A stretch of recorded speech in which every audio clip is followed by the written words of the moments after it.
And ladies and gentlemen, we've just gone live here on the Passive Cash Flow Podcast. I'm your host, Aaron Fragnito. We have Michael Cooper here with us today. Say hello, Michael. Hello, everybody.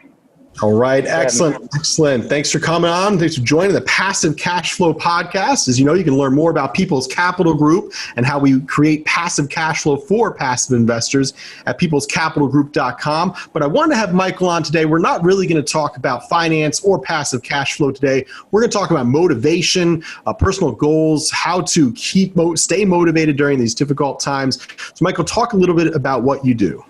Yeah, so one of the best ways to have people understand is, like, if you think of a high-performance vehicle like a Lamborghini, it requires high maintenance, strict self-discipline to operate. You don't just jump into a car like that and go. You need to understand the sensitivity of the pedals, how quickly it accelerates, decelerates, how it handles. You might spin out, crack up the car, hurt yourself. There's a lot that can go wrong. And so you have these high net worth individuals who they'll pay the money. They'll pay the $180,000 to $300,000 for the high performance car. They'll spend the tens of thousands of dollars in maintaining it and servicing it and repairing it and polishing it up.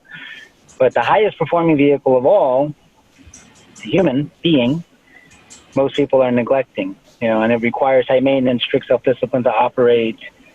A lot of people are spinning out, cracking up, especially during these times. So for me, I'm like the mechanic, where I like zip, zip, zip, tune in to the person and help them, truly understand how to, think and speak their mind to this universe, and how they can, create this, these positive results that they want, with their relationships and with their health and profession, financially, spiritually, all these different aspects of their life. Mm-hmm. Absolutely. I mean, there is, I think, more of a need for that more than ever right now with COVID going on. It is confusing as far as what we're allowed to do, what we're supposed to be doing, how to maintain your sanity through all this, not let alone your business, and your health. But yes, that's incredible. Now, do you find... let's go right into it here. I'm going to ask you kind of some questions as an individual, as a small business owner and someone dealing with all the hardships of life. One of the challenges I've had is my weight. I've always been about 20 to 40 pounds overweight. I've had trouble just motivating myself to stay exercising and diet. My wife doesn't mind my belly. She likes resting on it, so there's not much of a motivation to lose the weight. And how would you suggest someone like me to finally get up and get moving and get rid of that spare tire? Yeah. You have kids? No kids. Although, we're probably in the next couple years, we'll have some. Okay. So I was going to say if you did, but actually now that you're even thinking of in the future having them, you're going to want to be healthy and strong and vibrant to be able to twist, turn, move, and be able to participate with them, be an active participate in their lives, be an active participate in your life. And it's great that she has the belly to rest on, but get her to rest on the chest. Get her to lay in the chest and in your arms and get the belly down.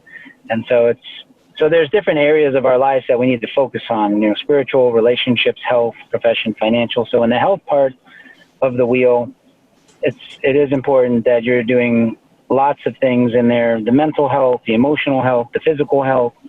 And so for someone like yourself, as far as, wanting to be fit and healthy and strong and just have more energy, more stamina, more endurance, whatever it is, you want to fit in different clothes, or you want to, whatever it might be. Everybody has different goals, different things that they want to accomplish. It's all about simple, productive actions. I just spoke to a gentleman this morning, and he was having the same issue, actually. He's like, how do I motivate myself? How do I execute, just being healthy and strong, because I want to stick around for my wife and kids, what he was telling me. So I said, well, 5 push-ups. Can you do 5 push-ups today? So I'll ask you, could you do 5 push-ups today? I did not do 5 push-ups today, but I can do. I can do that. Right. No, I'm not asking if you can. I said, or if you did, I'm saying, could you do 5 push-ups today? Sure. Yeah. So it's a simple, productive action. So if you do the 5 push-ups, it's simple to do it, but it's also simple not to do it. So when you do the 5 push-ups every day, that's a simple, productive action repeated consistently over time will lead to you being healthier. You'll get fitter, you'll get a tighter core, you'll have a stronger upper body, you'll work on your stamina, your endurance, etc. But it's also simple not to do it. Nah, I'm not in the mood right now. I'll do it tomorrow. I'll do 20. I'll do 20 tomorrow. You know, then the tomorrow comes and then you don't do it. So when you don't do it, that's a simple error in judgment. There's a great book by Jeff Olson called The Slight Edge that talks all about those simple productive actions and the, simple errors in judgment. And so best thing really is try to do 5 push-ups a day. Try to do 5 sit-ups a day. Just a simple productive action, and then do that for like a week. You feel like, oh, that's simple. That's easy. I could do that. Well, then bump it up to 10. Bump it up to 15, whatever it is. Or go for a walk. Go for a walk with the wife. Say, let's go for a walk around the block. One, you're getting, some cardio exercise. You're moving the body, and you're getting some quality time with the missus. Strike up a nice, loving conversation. There you go. If you go out and you're upset with each other, well, then maybe you'll start running and jogging and be a more intense person. I'll jog 20 feet ahead of her and catch up. No, that's great. Yeah. And that's, what I think a lot of people, procrastination is obviously a major problem for anyone, right? The exercise, whatever it is, I'll do it tomorrow. I'll do it another time. Oh, I'm too busy, so it's all about not procrastinating and taking action also is what I'm hearing on your side. I think that separates a lot of people who are very successful. Although, you work with very high level, very successful people, CEOs, business owners, the upper echelon of society that owns a lot of wealth. And I guess motivation isn't always the problem. They get up and work hard, right? Well, what do you find is often the challenge with that, that level of success that we're all trying to obtain? You find people in that area that are still dissatisfied with life. And, what are some of the suggestions you give to people on that level that are still dissatisfied with life? Yeah. So the thing is, most people are focusing on results and actions. Oh, I got to take these actions. These are the actions I have to take to get the results that I want in my life. And you really have to go beneath that. It's all about what you're speaking into this world. Anything that has been created was spoken into the world. So I see myself, being healthy, and I see myself being healthy and strong. I see myself going for the walk. I see myself, doing 5 push-ups a day. I see myself eating healthy foods, high quality foods. I see myself. So you're speaking it out into the universe, and then you have to have a clear view. So it's how are you speaking, and how are you seeing your life? What picture do you have of your life? So it's not just the action. So whatever I'm thinking about, so I really need to start thinking about what do I want and become very clear with that. And most people are not clear with what they want, and they're not being real with themselves. And so they're focusing on the wrong things. And so, so with these high net worth type of people I work with, and just with all people, but even these people who have all the money, the toys, the status, they're some of the most unhappiest people on the planet because everyone has stinking thinking. And I had a mentor way back when he was talking, and he's like, wouldn't it be cool if anytime somebody had like stinking thinking going on, like they have negative thoughts, you could tell them, hey, oh, you need a CD, man. Here, listen to this CD, or go read this book. It's like, it was pretty funny, like the way he was describing it is like, you got these stinky thoughts, so listen to the CD to get your mind right.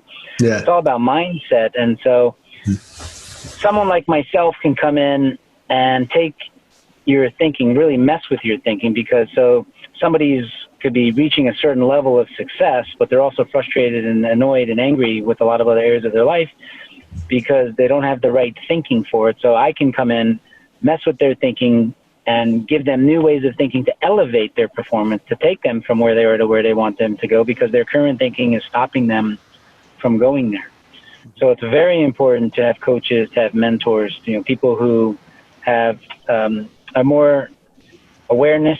There's like this 32% rule. 33% of the time you spend with people below you, so you can pull them up. It's not that you're better than them, but you're more aware, you know more things, you have more wisdom than they do. So you pull them up to your level.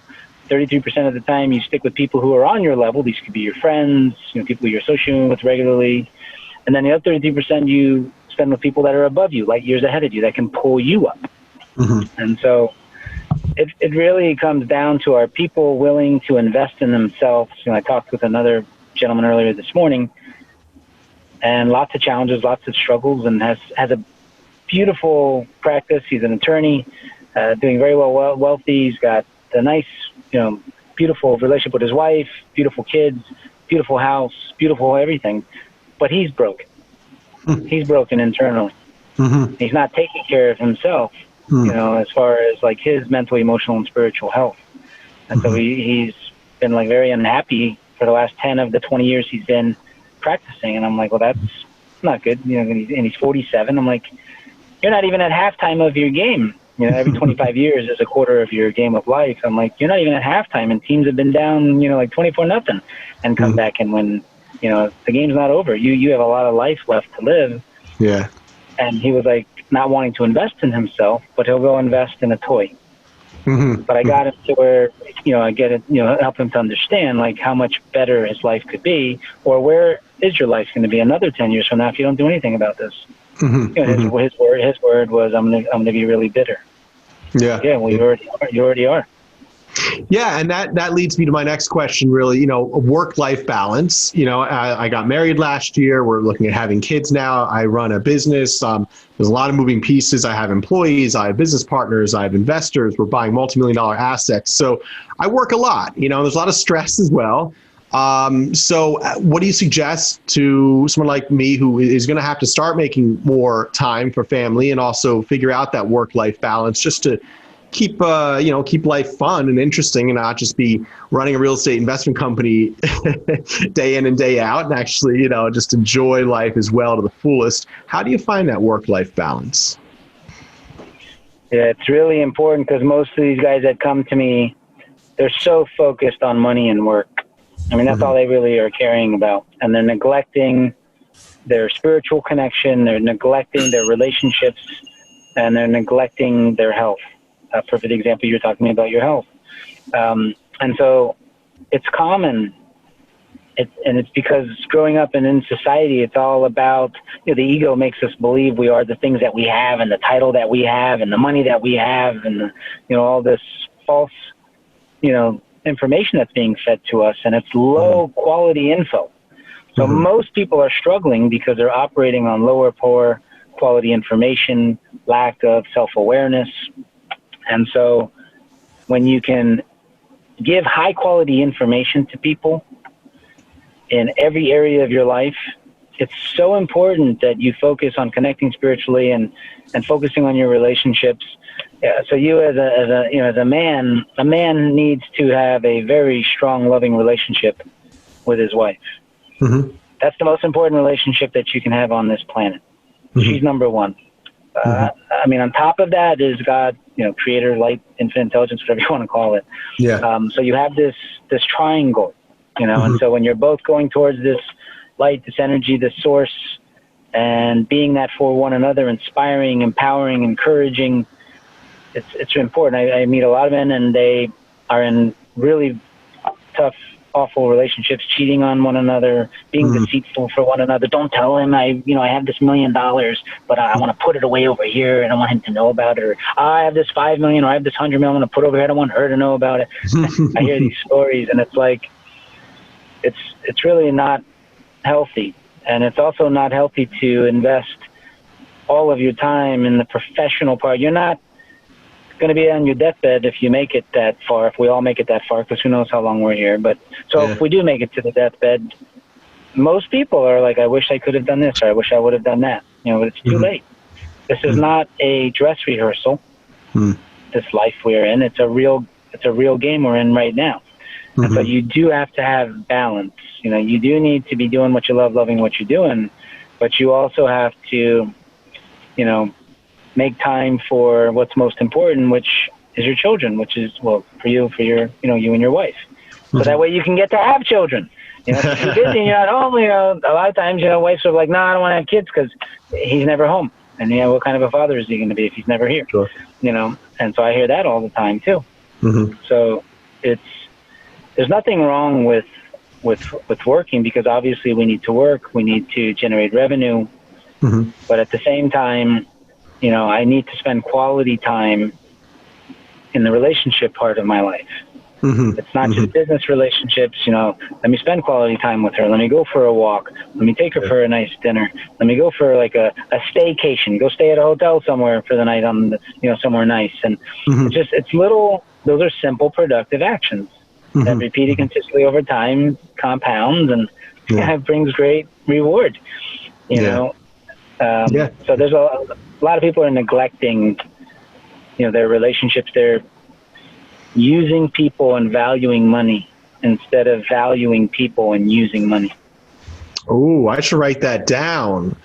Valuing people and using money. You're right, because money is just a tool. Money is something that is just a commodity, really, at the end of the day. And we use it to trade for goods and services, and that's great. It's a nice thing to have. It makes life easier to live comfortably than not having money, of course, and it makes your life a little more secure and safe. But at the same time, too much money can complicate things as well, right? I know a lot of wealthy people that aren't not happy, and it's funny, in the real estate industry, you have all these gurus saying, the harder you work, the better you are, right? If you're not working crazy hours, you're not a successful entrepreneur.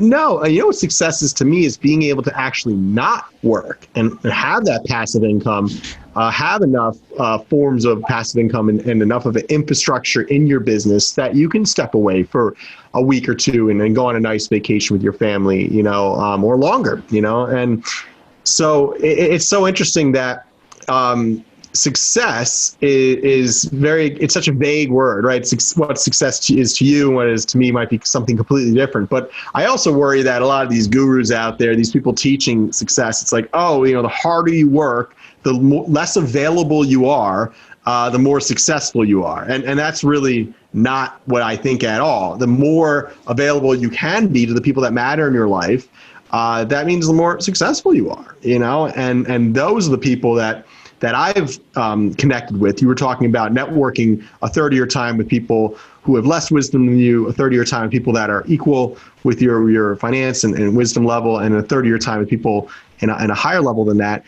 And, what I'm finding is a lot of the people that I put up to that third level were actually developing lifestyles that I wouldn't enjoy, a 60, 70, 80-hour work week. They might drive a nicer car and live in a bigger house and have, more followers on social media. But at the end of the day, holy crap, I don't want to be stuck in a position where I have to work 80 hours a week just to maintain my level of success. That's not success to me. So I started building different role models and finding people that have hundreds of real estate units and multi-million dollars of wealth, and they work 15 or 20 hours a week, and they focus on water skiing the rest of the time. That's, whoa, you meet those people and you're like, that's cool. That's success to me.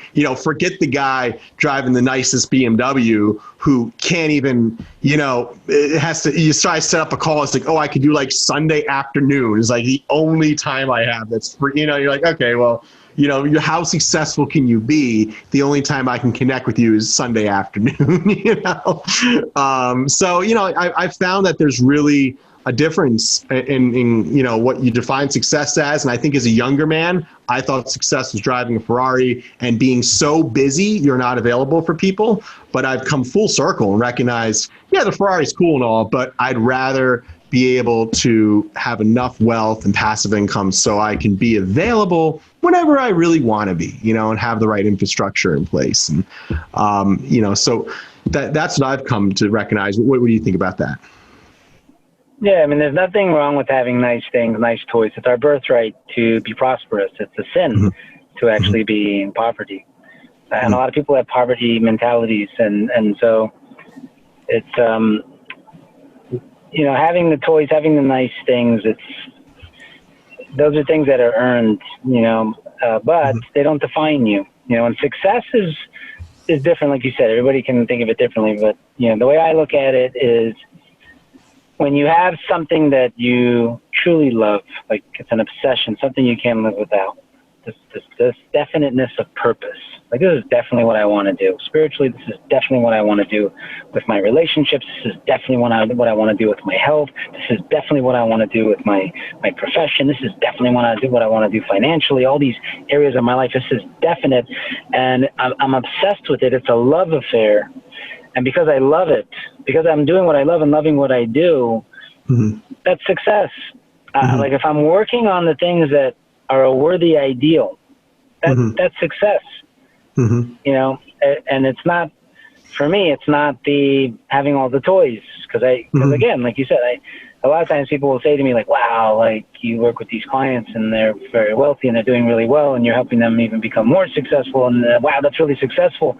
And I'm like, well, but weren't necessarily like that when they came to me. I mean, yes, they came to me with the toys, but they came to me with cheating and on wives or girlfriends, or they came to me, not taking care of their health and just neglecting their kids and being depressed and getting on drugs and, filing bankruptcy, having suicidal thoughts and just a lot of negative things. And they're like, really? Like that? I wouldn't think that. They're so wealthy. They look so successful. I'm like, that's just what you're seeing on the cover. So that just reminds me of a story. I remember I met some very high-powered, successful attorney one time and had a few drinks at the bar with him and got to learn a lot about his life. And he pretty much talked about how much he cheats on his wife with all these different women. I'm sitting there, and I just married Diana at the time. And I'm thinking to myself, like, this guy, I had so much more respect for him before I figured out who he was and listened to words coming out of his mouth. Like, and it was just, they say never meet your hero. It's not like he was my hero or anything, but I recognize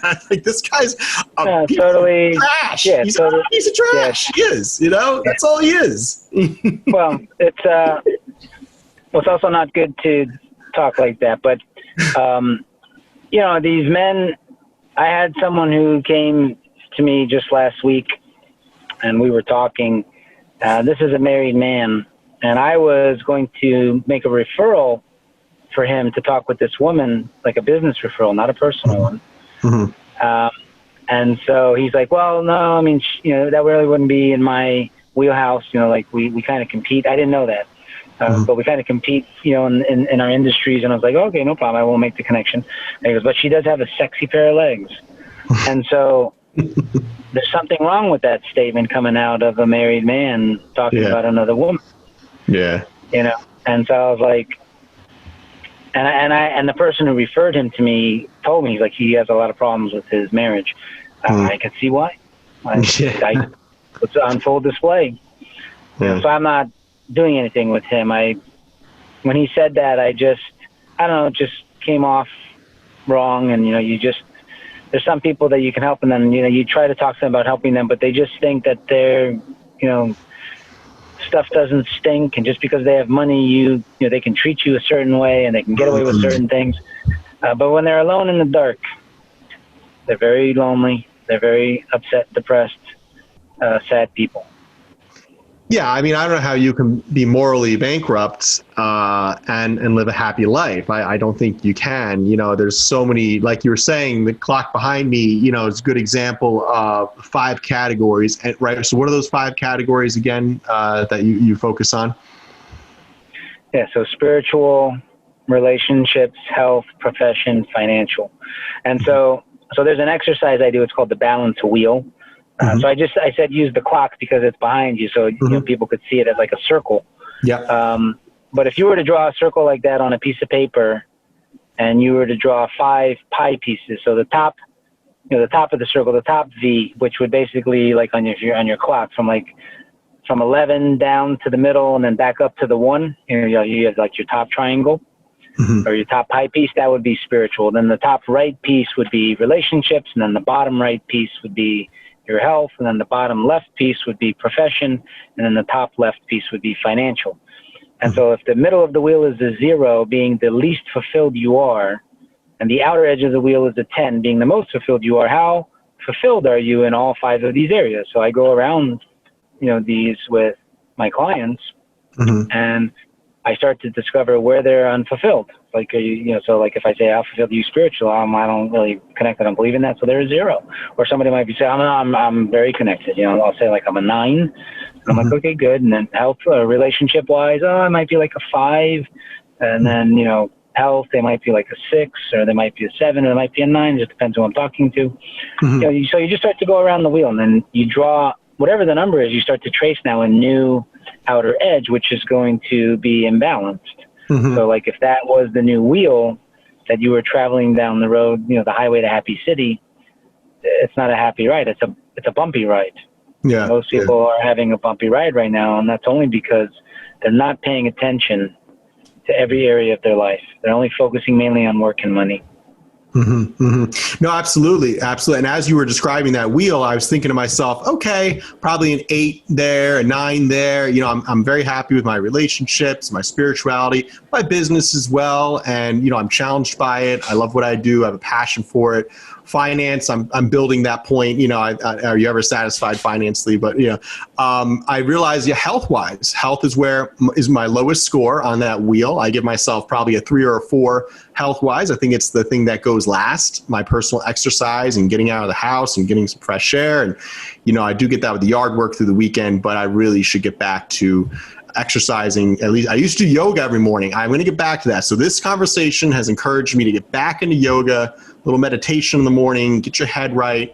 I kind of stopped doing that once the corona happened, and I really need to get back into that. So I'm going to work on that. And absolutely. Well, make the distinction of where you are now in your life, and by adding yoga back into the mix, make the distinction of where you'll be a week from now, or where you'll be a month from now, or where you'll be 6 months from now, or a year from now. And it just takes simple, productive action. That's all. A lot of people don't want to do these simple steps.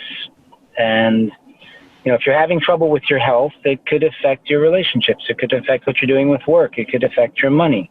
If you're having trouble with work, it affects, everything is connected on the wheel. There's no separation. Right. And so if we're neglecting any area of the wheel, you're not producing at a higher level. You're operating. So if you think of a high performance vehicle, are you operating like a Lamborghini, or are you operating like a 1970 broke down Volkswagen Bug? It's your choice. Yeah. So there's a difference in how these vehicles are managed, maintained, serviced, and detailed. There's a lot of attention to detail. So you take a performance, a Formula One race car, such a high performing vehicle. And you got to remember, we created those high performance vessels. Right. Very cool. So those vessels are not even as high performing as us. We're beyond any of these vehicles. Like you think of an aircraft carrier or a nuclear submarine. I mean, these are some amazing high performance vehicles, but they come nowhere close to how high performing we are. We created. We're the ones who built those things and thought of those things. And so if you think about the attention to detail that you must put into yourself to perform at a high level and to be able to stay at that level to win in this game of life. So you think of the high performance race car. When it comes into the pit, how many seconds does it take for them to get in and out of the pit? 20. Yeah. 30. Yeah. No way. Not even 2 to 6 seconds. 2 to 6 seconds, man. I'm not a fan. You can tell. You're right. They're so quick. That's crazy. Yeah, they're so quick at that. I mean, that's part of the sport, right? How fast can you change out the tires? And I'm more of a motocross guy myself. Yeah. So you take that. No matter what the problem is, change the tires. There's a leak in one of the gas leak, or there's something going on with the vehicle. Yeah. The vehicle comes in. They want to get it back on the track. A tire change, that takes 2 seconds. Boom, right back on the track. Right. If it's something else, it might take 8-9 seconds. That's it. It's a very quick, we have to have this car back on the track because that's the only way it's going to win the race. We can't afford for it to just sit here for 30 seconds because the other car's going to come around the track and pass us. Now, if we start getting laps behind, that's going to make it even more difficult for us to win this race. I mean, it's still possible, but we're just making it more hard on ourselves. Sure. So it's a constant to yourself. Where am I lacking? Oh, so I have health issues. Oh, I have mental issues. I have stuff I need to address with the business, or I have to have stuff I need to address with my relationship. I have to have, so it's a matter of making these adjustments as quickly as possible so you can stay on the fast track of this, successful game of life where you're winning. Stop drifting and start winning. People are drifting because they have no definiteness to purpose, no definite plan. So they're drifters. Yeah. Especially with everything going on, it sometimes it feels like people are drifting, and not setting the right goals and staying motivated with that. So definitely, I know you help with that. Yeah. Yeah, go on. Yeah, 98% of the people in the world are drifters. Less than 2% of people out there are non-drifters. Very clear, very real, and focused on their goals and dreams. And yes, they're challenged, but they're so focused on the thoughts. They're speaking it out into this universe, exactly what they want. When they're going through tough times, they're not saying, "Oh my God, why is this happening to me?" And this is horrible. And no. All right, I get that I'm going through this, and illusion. There you are. I get that I'm going through this. But I see myself leading myself through this with high colors, with flying colors. Like I see myself staying calm. I see myself staying, focused and relaxed and patient and tolerant, because I know it takes patience, calm, and tolerance for me to be successful in this game of life. I know I'm going to be challenged. I know I'm going to go through obstacles, but it's through those challenges and obstacles, is what I have to focus on. Not focus on what I'm going through, but focusing on what I'm going to. Mm-hmm. I'm going to something, so I'm going to having a healthier body. So I'm not going to focus on what I'm going through. Oh my goodness, like I'm crazy. I did 5 push-ups and I'm already tired. Don't focus on what you're going through. Just focus on what you're going to. I'm going to be healthy and strong. That's who I be. I see myself being healthy and strong. I see myself with stamina, strength, and endurance, and just fit and lean, and just more energy. I'm just adding years to my life to my years. So you see, I'm like speaking it to the world. That's how it's created. Kind of manifesting it. No, I like that. I like that a lot. You're creating it. Yeah, you're being the creator. Right. Yeah, it's all about mindset. It's all about attitude. And also, my failures have completely made me and given me the character to build to the next level in my business, than my successes. I've done 250, 300 real estate transactions. Boy, I couldn't even tell you about I could probably tell you half a dozen of the successful ones that stick out in my mind. I couldn't even tell you most of them. They've just come and gone. They're just a number on a sheet. But I could definitely tell you about the ones I lost money on. And I could tell you how I did that and why I did that and what I learned, and I can count those mostly on 2 hands, I'd say, as well. So, it's really about those challenges, that you fight through, that you keep that positive mindset. Of course, there's always doubts. Of course, there's always fears. But holy mackerel, if we didn't have those challenges, Seth and I together, we wouldn't be the team we are right now. We wouldn't have made those changes, maybe fired those people, hired the right people, improved our infrastructure, and we wouldn't be where we are today if it weren't for the failures and the losses, which are few and far between, but certainly happen in real estate. And luckily, we kind of got them out of our system on smaller pieces in the beginning, building our infrastructure. But it's always funny. My wife, what would you trade that, for a perfect, never having a challenge? No, life's not like that. And I wouldn't trade those challenges for successes, because I think I've learned 10 times from them and built 10 times the character from those experiences. So I agree with that 100%. All right, Mike, well, this has been great. How can people reach out to you to learn more about your high level coaching service, and where can they find you? They just email me, michael@humanperformancementors.com. Great. All right. Say that one more time. Michael, Michael, @humanperformancementors.com. Great. And we'll put your contact information there in the show notes as well. But that's it for today. My name is Aaron Fragnito. I'm your host here of the Passive Cash Flow Podcast. If you want to learn more about how we work with passive investors to buy apartment buildings like the one you see behind me here, you can go to peoplescapitalgroup.com. That's our website, peoplescapitalgroup.com, where you can learn more about our company, check out other podcast episodes, and if you feel like it's a fit for your investment needs, fill out an application to learn more. So that's it for today. Thank you so much for joining us, and we'll conclude it here. Have a good day. Thank you.